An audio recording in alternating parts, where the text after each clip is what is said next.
Okay, problem number 37 from section 3.3.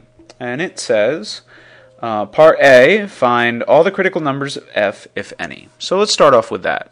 So to find the critical numbers, first thing that we have to do is look at continuity. We say, hey, there is a vertical asymptote at x equal to -1 because we get division by 0 there.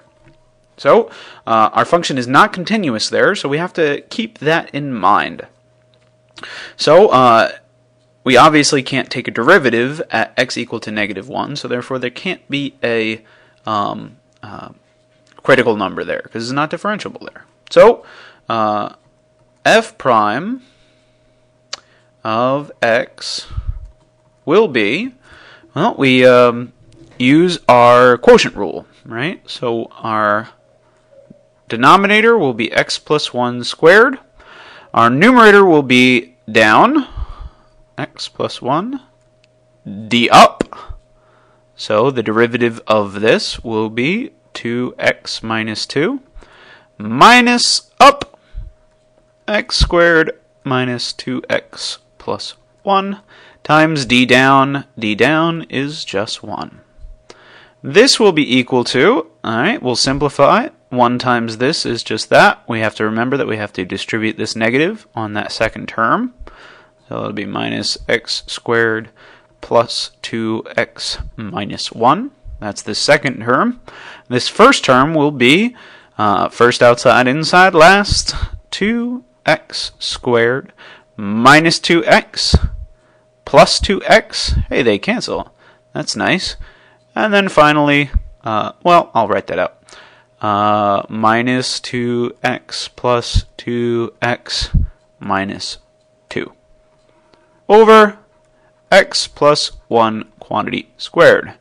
So this cancels with that. I have a 2x squared, a minus x squared, so that is x squared. I have, or I should put edit, undo, edit, undo. I added those together. I have a -2 and a -1, so that's minus 3, and then I have a plus 2x. Alright, x plus 1 quantity squared. Hey, I'm willing to bet that x plus 1 might be a factor of this guy, right? Let's see. I don't know. Well, this would be x here, this would be x here, the last one being 3, maybe a plus 3 minus 1 for the 2x there. So, no, x plus 1 isn't a factor, but at least we have this numerator factored out. Okay, so where is our function, or where's the derivative of our function not defined? Well, at x equal to -1, but we don't have to worry about that because there's a vertical asymptote and our function isn't continuous there anyway. So that can't be a critical number. It's a vertical asymptote. So where does the derivative equal 0 then? So f prime, where is that equal to 0? Well, that'll be wherever the numerator is equal to 0, and the numerator will be equal to 0 at a value of x equal to -3 and x equal to +1. So these are going to be our critical numbers. So our critical numbers are -3 and +1. And at -1, so this is a critical number here, this is a critical number here, and this is a vertical asymptote. And there are no other critical numbers aside from that.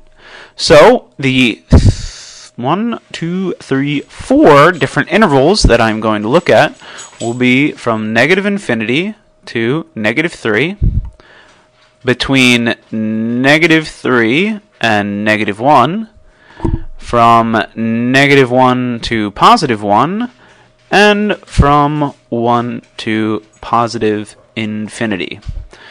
And right here at -3, there is a critical point.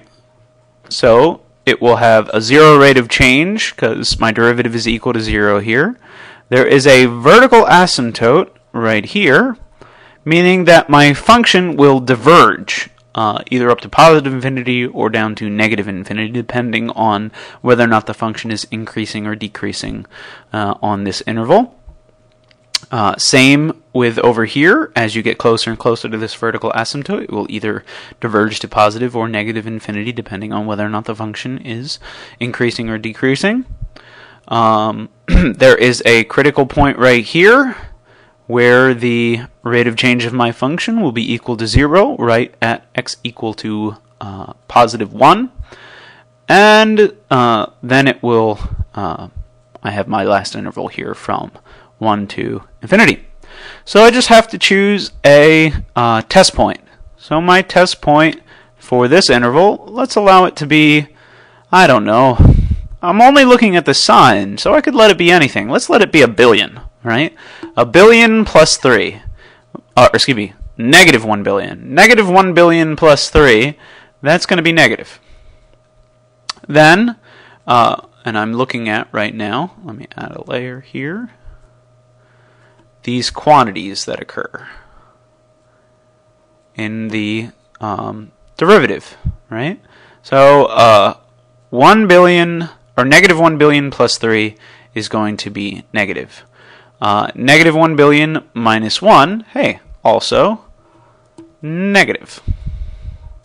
And then anything on the bottom, if I square it, that's always going to be positive.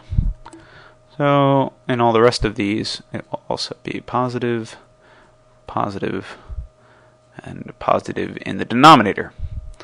Okay, so let's choose for my second interval, so negative times negative is positive, positive divided by positive, it's going to be positive. So this tells me that my function f is increasing on an interval from -3 to -infinity. What about from -3 to -1? Well, x plus 3, let's choose a test point of -2. -2 plus 3, that is positive. -2 minus 1, that is negative. So this is negative. My function is decreasing as it moves from left to right. So as it gets closer and closer to this vertical asymptote here, it will be diverging down to negative infinity. Right? Okay. So how about between -1 and +1? Well, let me use a test point of 0. Right? So 3 is positive, -1 is negative, and that gives me negative. So my function is also decreasing. Since it's decreasing, that's as it moves from left to right. It's decreasing as it moves from left to right. So as it's approaching this vertical asymptote, it's getting bigger and bigger and bigger. So as it approaches the vertical asymptote, it should be diverging to positive infinity. Right? Okay. So what about a test point from 1 to infinity? Well, let's use 1 billion. Positive 1 billion. Positive 1 billion plus 3 is positive. Positive 1 billion minus 1 is positive. So I get positive. My function is increasing. Right? So right here I have a function which is decreasing to a function which is increasing. That means this critical point is a relative minimum. What about this critical point? I have a function which is increasing to a function which is decreasing.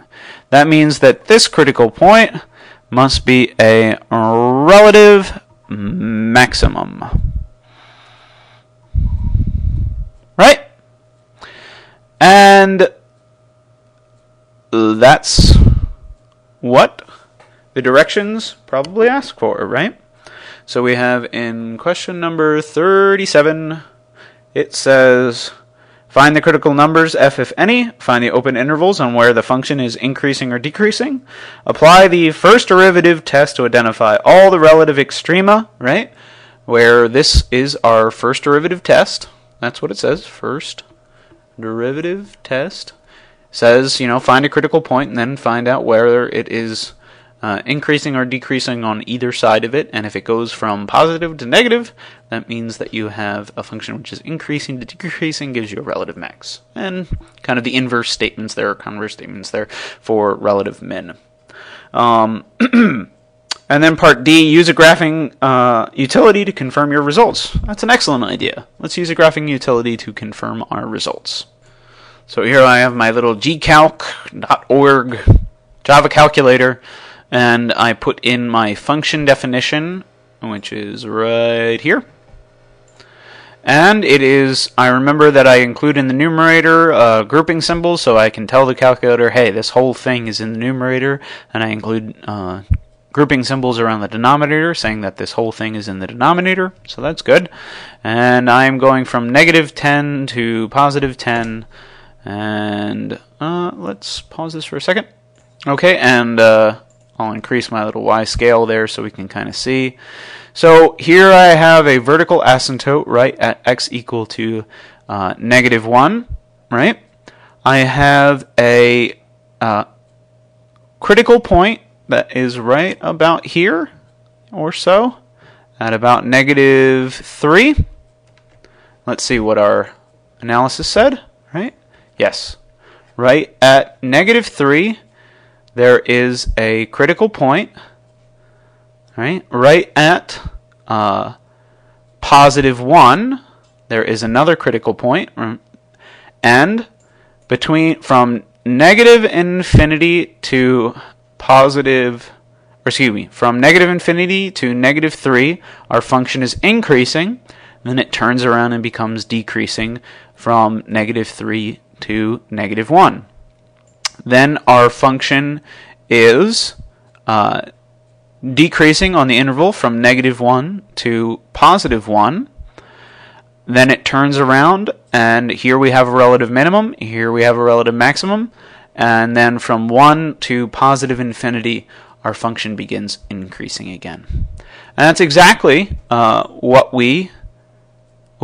that was all outside of it, right? So we have from negative infinity to negative 3, our function is increasing. From negative 3 to negative 1, our function is decreasing. From negative 1 to positive 1, our function is decreasing. From 1 to positive infinity, our function begins increasing again. And that's exactly what we wanted to find. So, that is problem number 37.